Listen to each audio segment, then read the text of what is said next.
자, 25절 말씀 우리 한 목소리로 읽겠습니다. 13장 25절. 오늘 본문은 이제 14장 15장까지 이어지는 본문인데 그 중에 우리 가장 중심이 되는 13장 25절 함께 읽겠습니다. 자, 다 찾으셨으면 읽겠습니다. 시작. 소라와 에스다올 사이에 있는 단의 진영에서 주의 영께서 때때로 그를 감동시키기 시작하셨더라. 아멘. 이번 수요일 설교 제목은 주의 영께서 때때로 감동시키실 때. 주의 영께서 때때로 감동시키실 때. 우리 지난주에는 여기 때때로가 빠져 있었습니다. 이번에는 때때로를 넣습니다.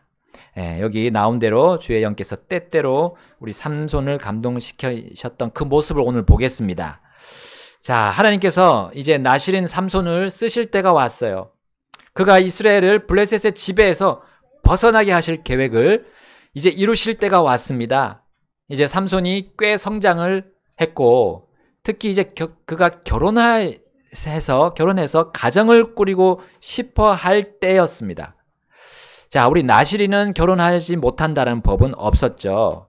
또한 사사가 결혼하지 말라는 법도 없습니다.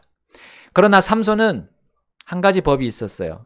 하나님의 진영에서 벗어나지 말아야 했습니다. 그의 진영은 이스라엘 민족 안에 있었습니다. 바로 단의 진영이다라고 오늘 본문이 표현하고 있습니다. 그런데 삼손이 한 번 그 단의 진영에서 나올 수 있는 이유는 바로 그겁니다. 하나님께서 그를 블레셋으로 보내셔서 블레셋과 싸워서 이기려고 하실 때, 승리를 주시려고 하실 때는 그 단의 진영에서 나와서 우리 이스라엘 군대와 함께 공격을 해야 되겠죠. 그러나 삼손은 하나님의 진영에서 벗어나지 말아야 할 이유로 벗어났던 겁니다. 자, 그의 진영은 그는 진영에서 벗어나서 이제 블레셋으로 내려가는 장면이 14장 1절을 통해 우리 볼 수가 있습니다. 자, 그가 주의 영께서 감동시키셔서 그를 싸움에 보내시기 위해서 내려간 것이 아니었던 것을 우리 1절부터 보게 되면 볼 수 있습니다. 자, 그는 결혼 상대자를 찾으러 블레셋 진영으로 갔다는 것을 우리 볼 수가 있습니다. 자, 그러한 이유로 갔다면 이것은 그가 타락했다는 뜻입니다. 자, 1절과 2절 말씀 제가 읽겠습니다. 삼손이 딥낫에 내려가 딥낫에서 블레셋 사람들의 딸들 중에 한 여자를 보았더라. 그가 올라와서 자기 아버지와 어머니에게 고하여 이르되 내가 딥낫에서 블레셋 사람들의 딸들 중에 한 여자를 보았나이다. 그러므로 이제 그녀를 취하여 내 아내로 주소서 하더라. 삼손은 자신이 내려가서 본 그 블레셋 여자와 결혼하고 싶었고 부모에게 허락을 받고 싶었습니다. 그런데 부모가 그 얘기를 듣고 어떻게 반응하죠? 3절에 보니까 내 형제들의 딸들 중에 내 백성 중에 여자가 없어서 내가 할례 받지 않은 블레셋 사람들에게 가서 아내를 취하고자 하느냐. 여러분, 나실인이든 일반인이든 이스라엘에게 속했다면 이것은 상식이었습니다. 이것은 하나님께서 약속하신 이스라엘의 행복과 번영을 위한 복된 지침이었어요. 그런데 이걸 잘 알고 있던 그 역시도 이 삼손인데 이 복된 하나님의 명령이자 원리를 무시하기 시작합니다. 자, 그 이유는 3절 마지막에 나와 있는 것과 같습니다. 3절 마지막에 이는 그녀가 나를 기쁘게 하기 때문이니이다. 이는 그녀가 나를 기쁘게 하기 때문이니이다. 자, 우리 아까 암송했던 구절에 그는 주의 율법을 기뻐한다 했어요. 근데 삼손은 지금 그를 기쁘게 하는 것이 그녀였어요. 주의 영께서 감동시키실 때 삼손이 진영을 떠났나요? 아니었습니다. 하나님의 기쁨을 위함이었나요? 아닙니다. 그는 오직 자신의 기쁨을 위해서 단의 진영을 떠났습니다. 자기 기쁨을 충족시키기 위해서 하나님의 법마저도 버렸어요. 자, 이것을 부모가 가만히 보고만 있을 수가 없었습니다. 그를 어떻게 키웠는데요? 나실인으로 키웠는데요. 하나님이 주신 그 법도 안에서 올바르게 살라고 가르쳐 왔는데 이게 무슨 일입니까? 그런데 우리 자식 이기는 부모는 없다라는 말이 이 가정에게 일어나고 말았습니다. 자, 우리 5절 말씀 보시면 삼손이 자기 아버지와 어머니와 함께 그 옆 블레셋 여자가 있는 딥낫으로 내려갔다고 나옵니다. 자, 물론 부모들의 마음은 그 자기 아들을 기쁘게 하는 그 여자가 도대체 어떤 여자인지 한번 보고 싶어 했을 것입니다. 그리고 한번 보고 도저히 안 되겠다면 이제 막으려고 했을 거예요. 혹은 그 여자가 하나님을 믿도록 이렇게 하면 안 될 거라고 생각했을지도 모릅니다. 그런데 일이 그렇게 되지 않았어요. 일이 꼬이기 시작했습니다. 자, 삼손이 부모와 함께 이제 내려가는데 삼손이 어디로 갑니까? 지금 부모와 떨어져서 포도원으로 가게 됐어요. 무엇에 이끌려가지고 그가 부모를 지금 잠시 떠나서 포도원으로 가게 됐는지 모르겠습니다. 자, 그런데 거기서 누구를 만났는가? 무엇을 만났는가? 맹수들 중에 왕이라고 불리는 사자를 만나게 됐습니다. 그것도 늙은 사자도 아니고 가장 힘세고 팔팔한 젊은 사자를 만난 거예요. 자, 근데 어떤 일이 일어납니까? 6절 상반절에 보니까 같이 읽어볼까요? 시작. 주의 영께서 그에게 강하게 임하시니 그가 손에 아무것도 가진 것 없이 그 사자를 염소 새끼를 찢는 것 같이 찢었더라. 주의 영께서 강하게 임하시니까 그가 손에 아무것도 없는데도 엄청난 힘이 생긴 거예요. 삼손은 사자를 아주 손쉽게 찢었습니다. 여러분, 우리 알다시피 사람이 사자와 이렇게 맞서게 되면 그 힘이 비교가 되지 않습니다. 근력도 그렇고요, 민첩성도 밀리게 돼서 특히 이제 배고픈 사자한테 걸리게 되면 뭐 단 몇 초 만에 버티지 못하고 찢겨 나가는 쪽이 거의 100% 사람이 아닙니까? 사람. 여러분, 삼손은 아직 블레셋 여자를 만나지 않은 상태였습니다. 부모와 함께 만나지 않은 상태. 그리고 부모 역시도 아들이 그 여자와 결혼을 할 수 있도록 허락하지 않은 상태였어요. 이런 가운데 주의 영이 그를 포도원으로 이끄신 거예요. 그리고 사자에게 이끌었습니다. 그리고 그 사자를 맨손으로 찢게 역사하셨어요. 이건 성령님의 강권적인 역사입니다. 마치 오순절날 임한 그런 성령님의 강권적인 역사와 같은 그런 역사였어요. 큰 일이었습니다. 삼손이 인생에서 지금 큰 잘못된 결정을 하지 않도록 성령님이 도와주셨다고 저는 믿습니다. 나아가서 그의 부모가 그 아들을 끝까지 바른 길로 인도하게 하시려는 또 하나님의 특별한 역사였다고 저는 믿습니다. 여러분, 주의 영이신 성령님은 민족들만을 돌이키고 회복시키는 분이 아닙니다. 그분은 개개인, 각 사람에게도 들어가셔서 회복하시는 분임을 우리 여기서 알 수 있습니다. 그리고 그 가정도 회복시키는 분입니다. 심지어 그렇게 감동하실 때 어떤 사람은 그분의 강력한 역사를 체험하면서 내가 주님께 다시 돌아가야 되겠구나, 잘못된 길을 바꾸는 사람이 있습니다. 심지어 어떤 사람은 성령으로 충만한 그 사람들의 모습을 보고, 그 타인의 모습을 보고 그걸 보고 또 회복되는 사람도 있어요. 회개하면서 주님께 돌아온 사람도 있습니다. 여러분, 그분은 강력한 힘을 하나님의 그 강력한 힘을 사람들이 알 수 있도록 때때로 이렇게 강권적으로 일하실 수도 있다는 사실이에요. 그러나 어떤 사람은 이 성령님의 권능과 그 심지어 체험했음에도 불구하고, 권능을 보거나 체험했음에도 불구하고 계속 자기가 가고 싶은 길로 가는 겁니다. 삼손은 주의 영의 놀라운 힘, 강력한 힘을 자기 안에서 목격했어요. 체험했습니다. 자신의 실제 삶에서 봤어요. 자, 이제 삼손의 결정은 회개입니까? 아니면 계속 가는 것입니까? 혹은 삼손이 낭떠러지로 떨어지는 것을 막아줄 그 마지막 울타리와 같은 부모, 그 부모가 그를 또한 설득해서 막았을까요? 자, 우리 사사기 14장 6절 하반절에 그것을 결정짓는 아주 중요한 여기 사건이 있습니다.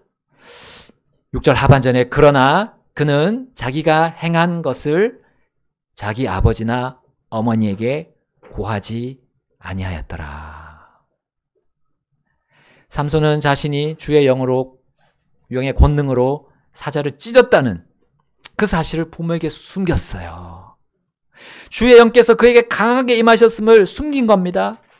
삼손의 이러한 성령님의 역사하심에 따른 그 반응, 그 다음의 반응은 이 무엇을 의미합니까? 주의 영이 그가 가는 길을 돌이키려 하셨지만 그가 거부한 것이나 다름없습니다. 그리고 자녀가 가정을 꾸려서 독립하기 전까지 이 부모 아래서 바른 교육을 받아야 하는데 삼손은 그걸 거부한 것이나 다름없어요. 여러분, 혼전의 자녀에게 계속 바른 가치관을 세워줄 권리와 책임, 이거는 하나님께서 부모에게 부여하신 겁니다. 그러나 자녀가 이것을 거부해버리면, 이제 그분의 계획을 숨겨버리면서 이것을 거부한다면 부모는 자녀 교육에 큰 제약을 받게 됩니다. 그래서 우리 부모와 자식 간에 이 비밀이 가능한 한 없어야 됩니다. 정말 이런 큰 일을 앞두고 있는, 특별히 결혼을 앞두고 있는 사람들과는, 자녀들과는 정말 많은 대화가 필요하다는 거죠. 삼손은 성령님의 불같은 역사에 물을 끼얹었습니다. 데살로니가전서 5장 19절에 이렇게 말씀하죠. 성령의 역사하심을 끄지 말라. 우리 지난 시간에도 봤었어요. 성령의 역사하심을 끄지 말라. 이 말씀은 신약의 말씀만이 아닙니다. 모든 세대의 모든 성도들을 향한 말씀입니다. 그러나 삼손은 하나님, 지금은 하나님의 계획, 하나님의 일보다 저의 활동, 저의 계획이 먼저가 되어야 하겠어요. 성령님 부탁인데 잠시 동안만 제 삶에 좀 끼어들지 마세요. 라고 삼손이 말한 것과 같습니다. 그리고 성령님의 역사를 거부하는 자녀들에게 마지막 보루로서 성령님이 사용하시는 이 부모를 그가 거부한 거나 마찬가지입니다. 자, 이 상태에서 삼손은 부모와 함께 그 여자에게 끝까지 찾아가서 만납니다. 그가 처음에 멀리 보고 첫눈에 반한 그 여자를 직접 만나서 이제 얘기를 합니다. 이야기를 해보니까 어떻게 됐습니까? 7절 말씀에 나오죠. 그가 내려가서 그 여자와 이야기하니 그녀가 그를 기쁘게 하였더라. 이제 삼손은 천생연분이라고 착각하게 되겠죠. 하나님은 이것까지 막지 않으셨습니다. 그는 일이 잘 풀린다고 이제 여겼을 겁니다. 그는 매우 들뜬 상태에서 이제 부모와 함께 집으로 돌아갔습니다. 부모의 반응이 어떻게 됐는지 나오지는 않지만 8절 말씀에 보게 되면 아들을 허락했다고 우리는 볼 수 있어요.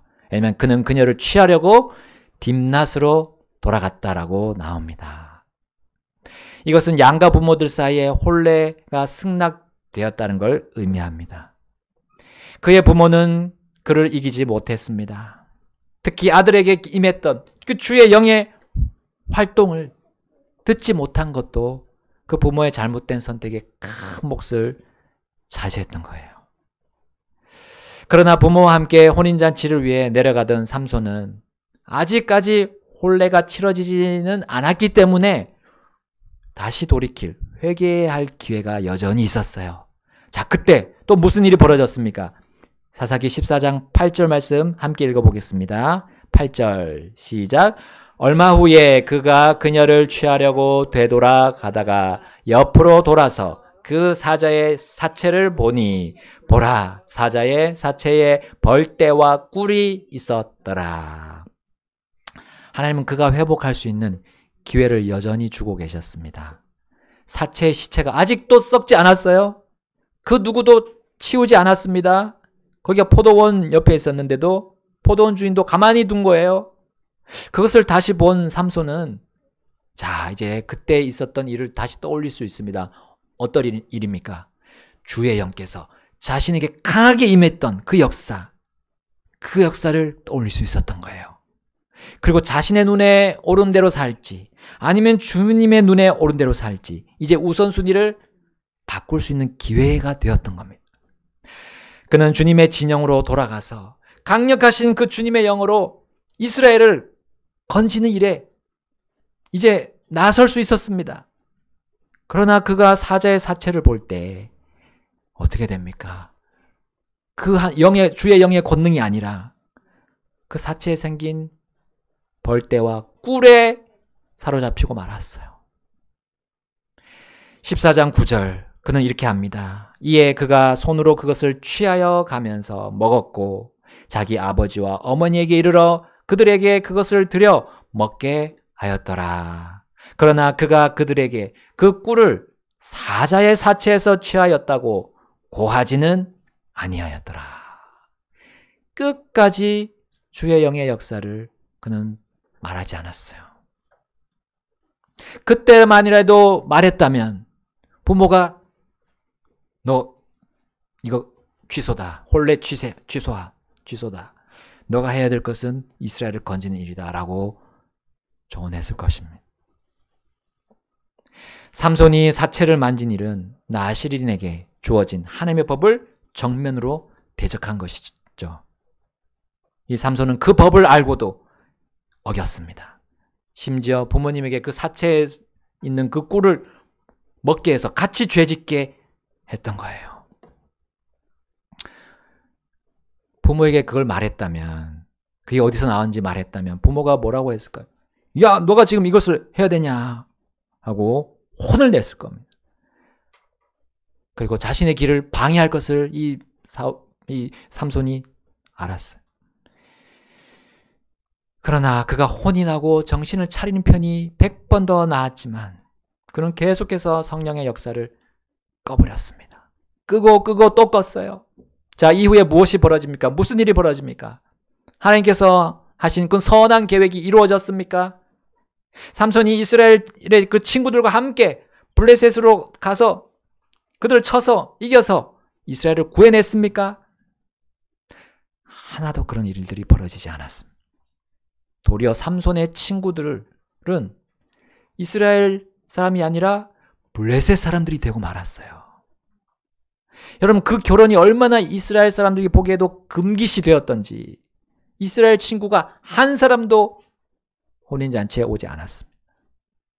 이것은 그 결혼이 하나님뿐만 아니라 이스라엘 사람들에게도 전혀 축하받을 일이 아니었다는 사실입니다. 자, 여기에 더해 삼손은 그 불경건한 30명의 블레셋 친구들의 비위를 맞추기 위해서 게임을 제안합니다. 그것은 수수께끼였는데 이제 이기는 자가 상품을 다 취하는 거예요. 다 받는 내기를 한 거예요. 내기. 세속적인 내기 속으로 들어갔습니다. 자, 그런데 그 수수께끼의 문제를 무엇을 가지고 냈습니까? 주의 영께서 강력한 권능을 발휘한 그 사건을 가지고 만든 거예요. 성령의 역사를 빌미로 이 삼손이 탐욕과 탐심을 조장하면서 불경건과 그 죄들에 참여하고 맙니다.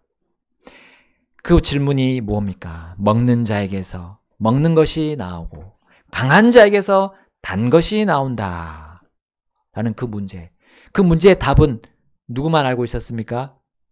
네, 삼손 그리고 하나님만이 알고 있었어요. 주의 영만이 알고 있었던 거예요. 물론 지금 우리 이 시대를 사는 우리도 이 문제의 답을 알고 있습니다. 여러분, 성령의 역사를 가지고 이스라엘을 구해내야 될 이 사람이 적들과 지금 몫을 나누려고 하는 참담한 모습을 보십시오. 삼손이 성령의 역사하심을 계속 꺼뜨렸을 때 그가 속임수, 거짓, 탐욕으로 빠져나가는 것을 우리는 여실히 볼 수 있습니다. 삼손은 어떤 사람이었습니까? 태어나면서부터 나실인이었습니다. 나실인 누굽니까? 무엇을 하는 사람입니까? 하나님의 일을 위해 거룩히 구분된 사람 아닙니까? 성별된 사람입니다. 태어나기 전부터 뱃속에 있을 때부터 성별된 자였던 거예요. 그리고 그는 어린 시절부터 그러한 교육을 잘 받아왔습니다. 하나님께서 자신을 사용하실 것을 잘 알고 믿어왔습니다. 부모의 바른 교육, 훈계를 통해서 주의 복을 받으며 성장했습니다. 그게 13장 24절에서 나왔잖아요. 자, 그런데 그가 인생의 결정적인 순간에 자신의 눈과 하나님의 눈, 둘 중에 하나를 선택해야 됐습니다. 그 인생의 결정의 순간에 자신의 관점 아니면 하나님의 관점 둘 중에 하나를 선택해야 됐어요. 그런데 그의 선택으로 인해서, 그의 잘못된 선택으로 인해서 그의 결혼, 그의 가정생활 완전히 망쳐버립니다. 자, 이제 수수께끼 답을 찾으려는 이 30명의 블레셋 들러리들, 이 들러리들이 그 답을 알기 위해서 알려고 이제 누굴 찾아옵니까? 삼손에게는 못 찾아가죠. 삼손과 결혼할 그 여자에게 찾아갑니다. 그리고 그 답을 알려주지 않으면 너희들 다 불태우겠다. 너희 집을 다 불태워버리겠다라고 엄포를 놓았습니다. 결국 이 아내가 삼손에게 매일 찾아가서 7일 동안 계속 찾아가서 괴롭혔어요. 알려달라고. 결국 버티지 못한 삼손이 그녀에게 알려주고 말았습니다. 비밀로 하라고 했겠죠. 그런데 비밀로 하겠습니까? 지금 자기 집이 이제 완전히 망할 상태가 되어버렸기 때문에. 자, 우리 사사기 14장 18절 말씀 보겠습니다. 14장 18절. 자, 이제 그들이 와서 답을 얘기하죠. 함께 읽겠습니다. 18절 시작. 7째 날 해가 지기 전에 그 도시 사람들이 그에게 이르되 무엇이 꿀보다 달겠으며 무엇이 사자보다 강하겠느냐 하더라.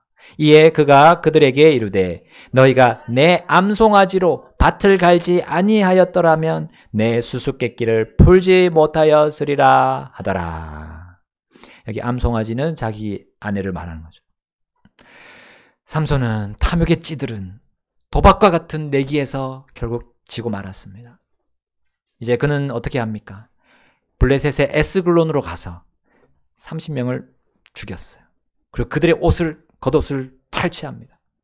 원래 내기에서 걸었던 상품은 얇은 옷 30벌, 그리고 겉옷 30벌이었지만 삼손은 자신의 분노를 참지 못한 채 무고한 살인을 저질렀고요. 그리고 그 약속도 지키지 않았습니다. 겉옷 30벌만 주고 이제 혼인잔치도 끝나지도 않았는데 그 도중에 아버지 집으로 그냥 돌아와 버렸어요. 인륜마저도 저버리는 지경에 이르는 것이 바로 성령의 역사하심을 끄는 자의 결말입니다.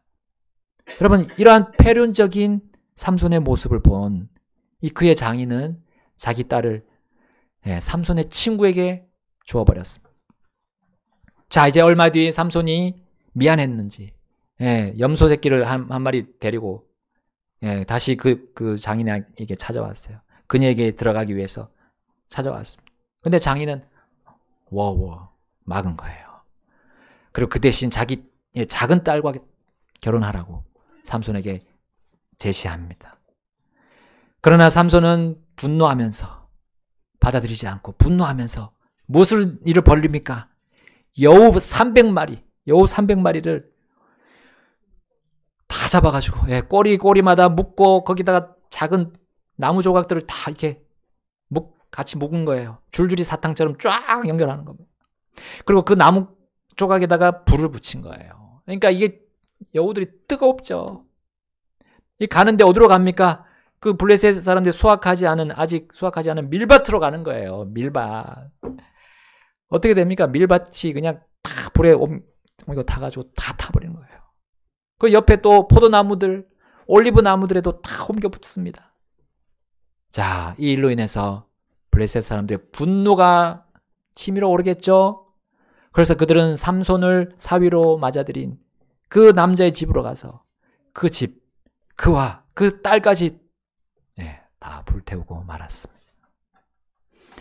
자, 이 소식을 들은 삼손은 더 분노했어요. 자, 15장 7절부터 8절에 이렇게 나와 있습니다. 7절. 삼손이 그들에게 이르되 너희가 이 일을 행하였을지라도 내가 너희에게 원수를 갚으리니 그 후에야 내가 그치리라 하더라. 8절입니다. 그가 그들을 사정없이 쳐서 크게 사륙하고 내려가서 에담 반석 꼭대기에 거하더라. 자, 이 일이 있은 후에 이제 블레셋 사람들이 이스라엘로 쳐들어갑니다. 그놈 삼손 데려와라, 잡아와라 라고 이스라엘 장로들에게 협박하는 거죠. 자, 이것을 듣고 이제 삼손은 순순히 잡혀가는 것처럼 했지만 블레셋 사람들이 이제 자신을 향해서 소리를 지를 때 또 주의 영이 그에게 강하게 임합니다. 그때 그의 손에 묶었던 줄이 세 줄 두 개가 불탄 아마처럼 풀어져 가지고 떨어지는 거예요. 그때 삼손이 뭘 봅니까? 땅에 떨어져 있는 나귀 턱뼈, 나귀 턱뼈를 들었어요. 근데 그게 무슨 힘이 있겠습니까? 근데 무려 이 턱뼈로 블레셋 사람 1000명을, 그것도 부상을 입힌 것도 아니고 죽여서 무더기로 쌓아놓은 거예요. 그가 힘이 이제 다 해가지고 거의 죽게 됩니다. 그때 그가 주님을 불러요. 그때 하나님은 그 나귀 턱, 그 우묵한 곳에, 턱뼈 그 우묵한 곳을 쪼개 씌었어요. 거기서 물이 나온 겁니다. 근데 그 물을 삼손이 먹고 그가 기력이 다시 회복된 겁니다. 여러분, 하나님께서 이렇게 악랄한 선택을 한 삼손을 폐위하지 않으시고 여기까지 와서 이 끝까지 그를 용인하시면서 블레셋 사람 1000명을 죽이는 것도 용납하셨어요. 왜 그렇게 하셨을까? 여러분, 아마 우리가 이 구절이 없다면 우리가 이해가 참 안 됐을 겁니다. 삼손이 블레셋 여자와 결혼하려고 부모에게 승낙을 받았을 때 그 첫 번째 장면으로 한번 돌아가 보세요. 4절, 14장 4절이에요. 14장 4절 함께 읽어볼까요? 시작. 그러나 그의 아버지와 어머니는 그것이 주께로부터 나왔다는 것과 그분께서 블레셋 사람들을 칠 기회를 찾고 있다는 것을 알지 못하였더니 이는 그때의 블레셋 사람들이 이스라엘을 지배하고 있었기 때문이더라. 여러분, 우리는 하나님의 계획과 그분의 성취, 그걸 우리가 온전히 다 알 수 없습니다. 그러나 하나님은 하신 말씀, 그걸 반드시 이루시는 분입니다. 보통 하나님은 자신의 음성에 귀를 기울이고 순종하는 자를 사용하신다고 우리 보통 알고 있죠. 근데 때때로 자기 앞에서 범죄하는 사람도, 그리고 자기 눈에 옳은 대로 사는, 하나님의 눈이 아니라 자기 관점으로 사는 사람도 하나님의 뜻을 이룰 때 사용하실 수도 있습니다. 때때로. 그래서 오늘 본문의 시작에 주께서 때때로 삼손에게 감동시키셨다라고 하는 그 말이 핵심이에요. 때때로라는 말을 한번 주목해 보세요. 이 단어는 간혹, 또 어떤 경우에, 혹은 예외적으로라는 말로 바꿀 수 있습니다. 성령께서 역사하시는데 그렇게 예외적으로 하실 수도 있다는 겁니다. 그런데 그건 뭘 보여줍니까? 우리가 계속 성령의 역사하심을 끈다면 삼손과 같이 패가 망신 당할 수 있다는 것을 가르쳐 주는 겁니다.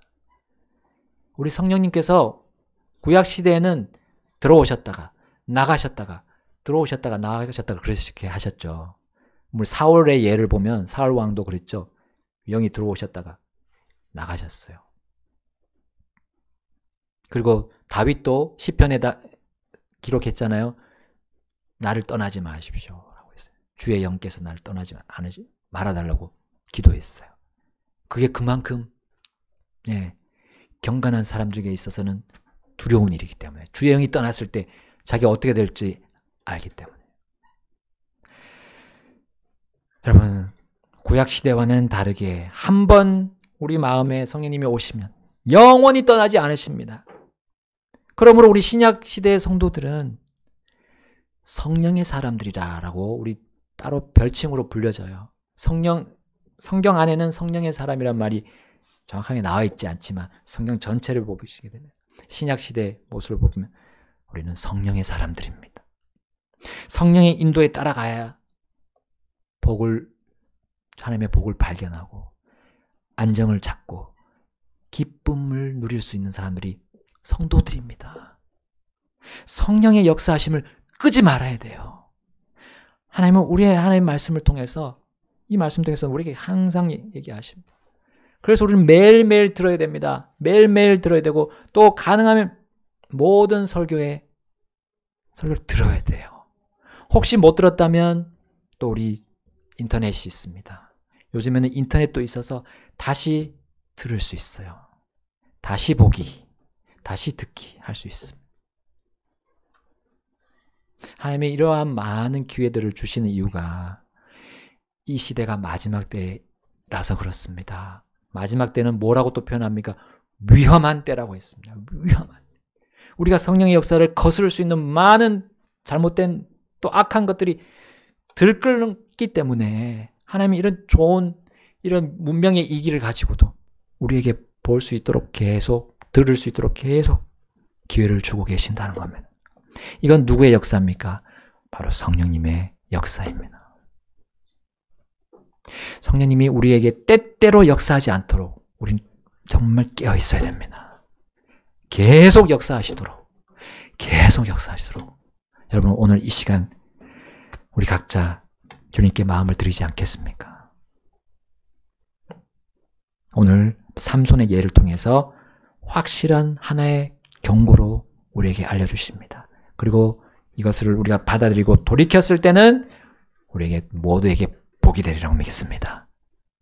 복이 여러분에게 임할 겁니다. 다 같이 우리 기도하고 결단하시겠습니다.